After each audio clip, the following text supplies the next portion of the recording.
Did you know that consistently throughout Fortnite's existence, the average player's win rate was between 1 and 2%? So, how can you get a higher percent? Even lots of pros have win rates like 10% to maybe some of the better ones having a 12 or 15% win rate. How can you increase your win rate and get more victory royales? What's going on, guys? Welcome back to the channel. Today we're going to be going over how to get more wins.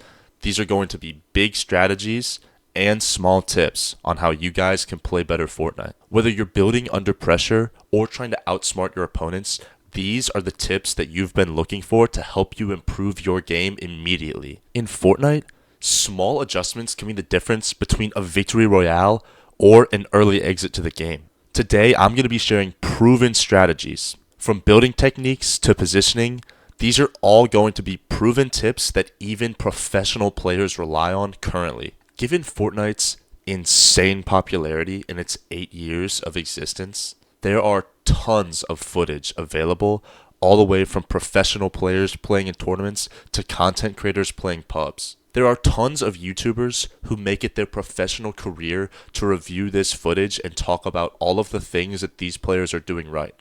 Today, we're going to be breaking all of that information down to get you information that can be used by beginners all the way up to wannabe professional players. Today, we're going to be going over 3 main things. The first thing is going to be common to all Fortnite players. These are going to be things from building under pressure to fighting unpredictable opponents. Next, we're going to go over key strategies like effective building, smart positioning, and effective resource use. And then at the very end of the video, I'm going to be going over a game-changing professional tip that will guaranteed give you an edge in your next match. Let's face it, Fortnite is not easy. You're often caught in fast-paced battles, unexpected enemy rotations, and worst of all, those moments where you just feel like you cannot build fast enough under pressure. I know we've all been there.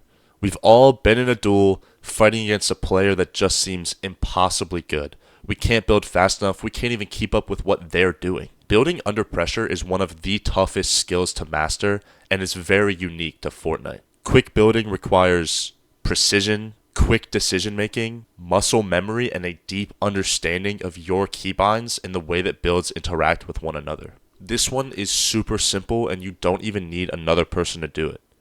What you can do is go into any sort of build or crank simulator and just build to your heart's content. Use all of the resources you want, use everything you need. You can go on editing maps, you can go on warm-up maps. I'll link some maps down in the description. None of them are affiliated with this channel. They're just great maps that I use to build my skills in Fortnite. Another major challenge is dealing with opponents. Whether you're caught off guard or got caught making a poor rotation in the end game or mid game. One thing that is very easy to get good at, that pros are fantastic at, is making good rotations. Always being able to identify where the dead side of zone is and being able to move safely while keeping aware of your surroundings. Anybody who's ever played high-level ranked or a tournament knows that at the end of the game, doing one wrong movement can get you killed so fast. Even a single misplaced shockwave can get you pressed by 7 people at once, and that's a surefire way to get sent back to the lobby early in the game. While having good mechanics, being a good fighter, and being a good builder are very, very helpful for being good at Fortnite, Fortnite's unique mechanics make it a fantastic game for people who are not inclined to quick movements and accuracy. Fortnite is a game that can be very easily won by playing smart and being patient. While Mr. Savage is very, very good mechanically at the game, what made him rise to the top above everybody else and what makes him still one of, if not the best player in Fortnite is his IQ. Mr. Savage always makes good decisions. He knows when to fight people, he knows when to get out, and he knows how to rotate. The first thing we're going to talk about is building. In Fortnite, your builds are not just a defense. They're a tool for offense, mobility, and even mind games. Wherever you're at, there is always an ability to increase your building abilities. Start with 90s, ramp rushes, and quick edits. These techniques will allow you to quickly gain high ground and have the immediate advantage over your opponent. Many people are past this stage though.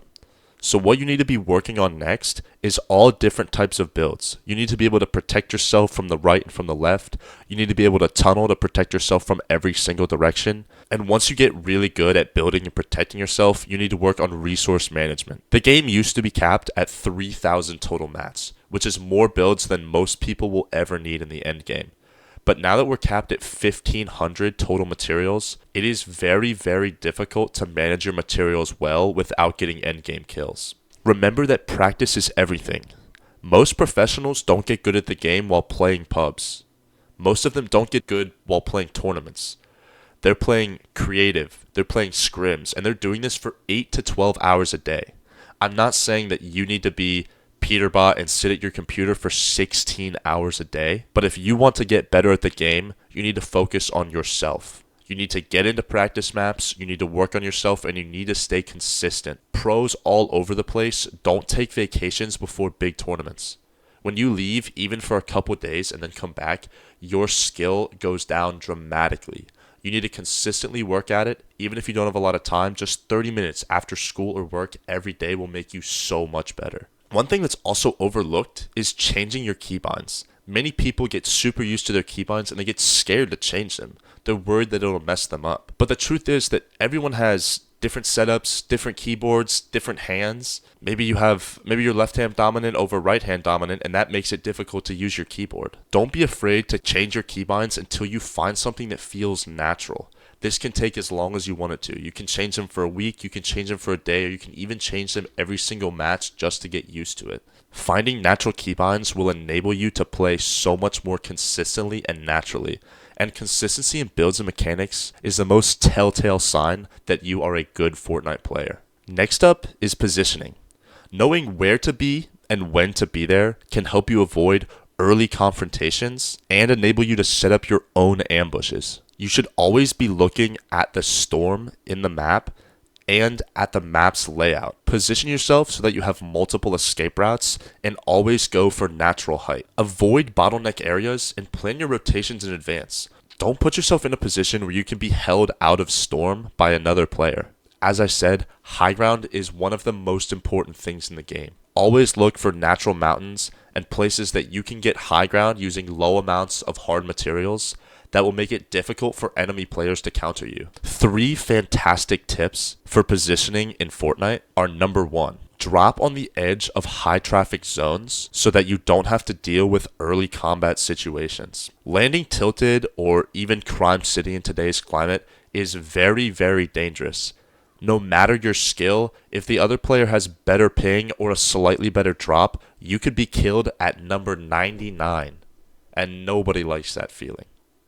What you should do is land just outside of the area that you want to push. Make sure that you can get materials, meds, and weapons so that you and the enemy player are on an even playing field when you rush. Number 2 is, even though you may not be a zero build player, always look for natural cover and natural high ground.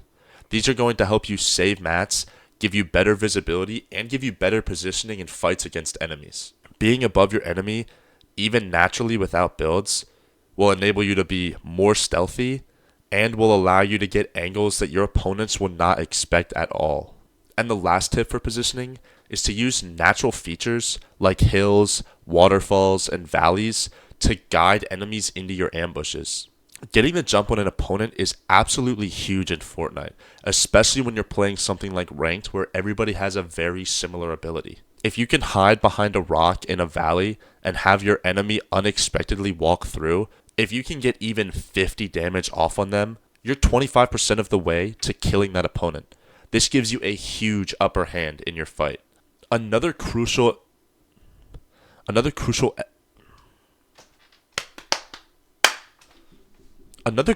element in Fortnite is resource management. You can have the best building skills and mechanics in the game, but if you run out of materials, they're completely useless. I don't know about you guys, but one of the main reasons that I die in my games, which is something that I'm still working on, is not having enough materials. My priority when I get into a Fortnite match is to first get a gun.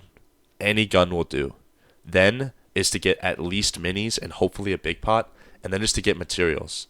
And a lot of people think that 200 to 300 materials is fine, and if that's enough for you, that's totally awesome. but it is definitely not enough for me. I try to get myself as close to the maximum amount of mats, because having more mats than your opponent and having better resource management is a surefire way to win every single gunfight. Focus on gathering materials early in the game. This should be something that just gets ingrained into your playstyle. Everywhere you run, instead of just sprinting, you should stop, hit a couple trees, hit a couple rocks, and make sure that you're as close to maximum mats as humanly possible. Then, learn to conserve your materials. You don't need to build in every single fight or every single situation. Throwing down one wall is usually just as effective as building an entire box. Make sure to use as few builds as possible while still achieving the effect that you want to achieve, whether that be protecting yourself, building to height, or boxing up your opponent. During battles, always keep an eye on the amount of materials that you have. Make every single material count, and if you see that you're getting low, you need to disengage. This isn't always an option, and sometimes you're in the end game with no materials and you just need to fight it out. But anytime you have the chance, if you're running low on materials, there is a very, very low chance that you will win that fight unless you are an absolute demon. So disengage, get as far away as you can, and go hit some trees. Now, let's combine everything together. Winning in Fortnite isn't just about defense. It's about offense too.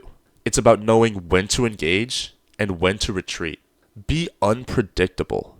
Alternate between being very aggressive and by being very defensive. Use your builds both as cover and for platforms for surprise enemy attacks. And never underestimate the power of a well-placed edit. When you combine efficient builds, smart positioning, and resource management, you create a balanced gameplay style that keeps your opponents guessing. It's this balance that often separates pros from the rest of players. Now, I know that I promised you guys a pro tip at the end of the video, and here it is. You must always have a contingency plan.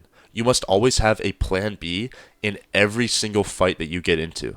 Never rely on one specific skill to get you through every single fight. You may be a fantastic builder, but maybe in this fight, building isn't what's going to get you the edge. Maybe it's repositioning. Maybe it's putting a good edit. Maybe it's pretending to be scared and then doing a mongrel classic on them. It could be anything. One thing that I've learned that not a lot of pros and streamers do simply because they're so good at the game that there's no need to do this. A wonderful thing to do is to retreat just enough to break line of sight and then crouch. I know this seems ridiculous, and I know that you're probably thinking, why would I crouch? That's such a dumb thing to do in the middle of a fight. But lots of players don't have very good headphones. And so what this does is break the visual audio that other players get. When you're crouched, they don't get the lines on their screen that tell you where they are. A lot of times, I find that at least probably 70% of players, when they don't see the line moving, the footsteps on their screen, they just assume that you're still in the box. And this gives you a fantastic opportunity to get up behind them and shotgun them. This wins me way more fights than I'd like to admit, but it is such a valuable tip. Okay, let's get a quick recap on everything that we've covered in this video today.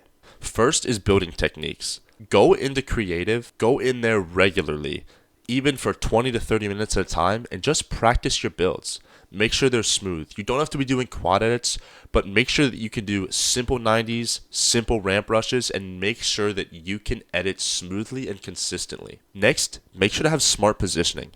Prioritize high ground, plan your rotations, and avoid hiding in predictable spots. The third thing we talked about was resource management. Make sure to gather early and often, and make sure to use all of your materials wisely. The last thing we talked about was offensive and defensive tactics. Balance your aggression with smart retreats and surprise moves to throw your opponents off all the time. And one more thing, while a lot of these are immediately applicable into your games, you will only get better over time with practice. You don't need to play, like I said, for 8 hours a day, but if you can put 20 to 30 minutes or even an hour into this every day or 5 days a week, you will become so much better way faster than you would have ever expected. Make sure to utilize practice maps, creative mode, and every single type of pub and tournament and ranked cup, everything that you can do to get better at the game and get more exposure to different types of players, the better you will get overall. If you guys found these Fortnite pro tips helpful, Please let me know down in the comments. Let me know your favorite tip, let me know any tips I left out, and let's start a conversation to make this community better at Fortnite. Don't forget to hit that like button and subscribe for more Fortnite strategies and content. You can check out some of my other videos over on my channel, or you can look at the video posted right here on the screen. Thank you guys for watching, and I will see you in the next one.